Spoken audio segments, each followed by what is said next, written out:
Hello everyone, thank you for the opportunity that you gave me so I can deliver my speech today.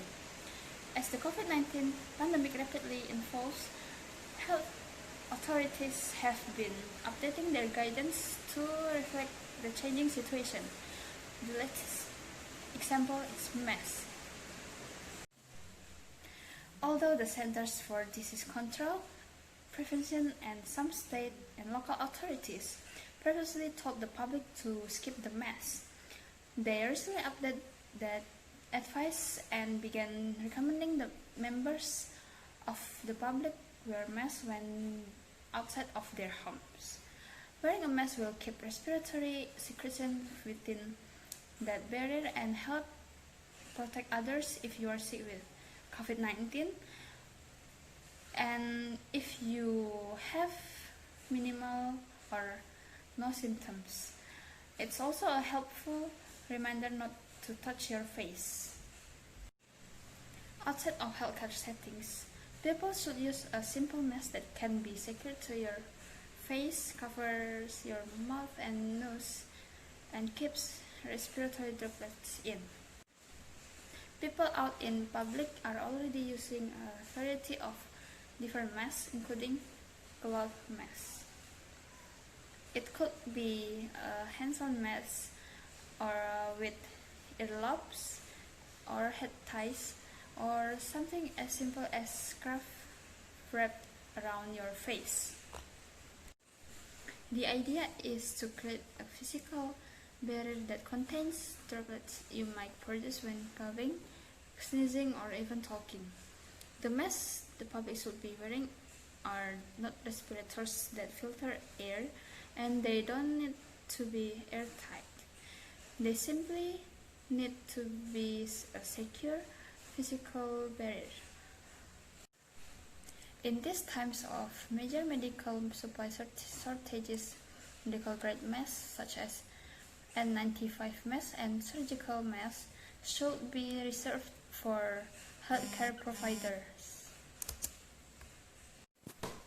When you are out in public, you don't need to wear the same kinds of masks worn by healthcare providers who are constantly in close contact with very sick individuals. Out in the community, you are wearing a mask to avoid contaminating others while also practicing social distancing. You just need an effective physical barrier. Wearing a mask in public is not a substitute for social distancing, frequent hand washing, and avoiding touching your face.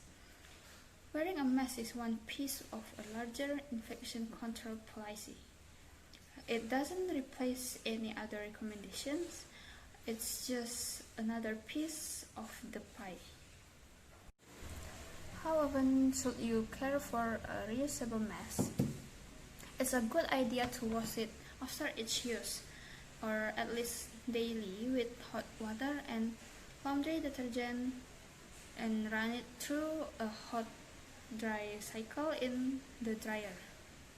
Wash your hands before putting on or taking off a mask. Remember, you are touching your face. Keep in mind that if you are sick and wearing a mask, you are contaminating your mask.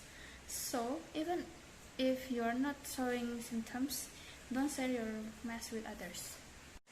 The world we are living in now is very different from the world we were living in a few months ago, when there were very few cases of COVID-19 in Indonesia, and infection control strategy was focused on containing the spread, identifying infected individuals, and isolating them. This is no longer just an imported illness.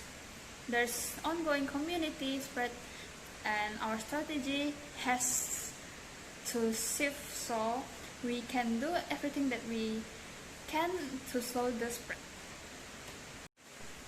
To be clear, the science around masks themselves hasn't changed. The situation has changed, and as a result, authorities are issuing updated guidelines. We are in the middle of a fast-moving pandemic, and the state of the world is far different than it was a month ago. The scientific community, health agencies, and healthcare providers are continuously reviewing all available data and making real-time recommendations as the situation evolves. Given there is now a high prevalence of COVID-19 in the community and the understanding that individuals with COVID-19 may be contagious, even if they are not showing any symptoms, it now makes sense for all individuals to be wearing a face covering to help prevent the spread of droplets that might be infectious. Lately, you must have received a lot of encouragement to always wear masks, especially when out of the house. Wearing masks doesn't apply to the sick but also for healthy ones. The central government has also required everyone who exits the house to wear masks.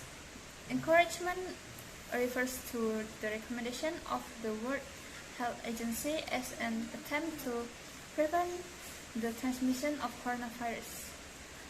This encouragement is in contrast to those previously heard by the government that masks are only used by the sick. So, the conclusion of this pandemic is we should wear a mask at the time out of the house and to avoid the virus spreading. And it is recommended that people do not use medical masks. Medical masks are indispensable for medical personnel. For other than medical purposes, it is advisable to use cloth masks.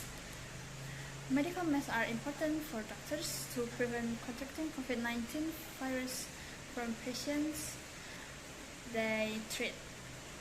Therefore, we recommend using a cloth mask. Okay, that's all about my speech. Thank you for watching.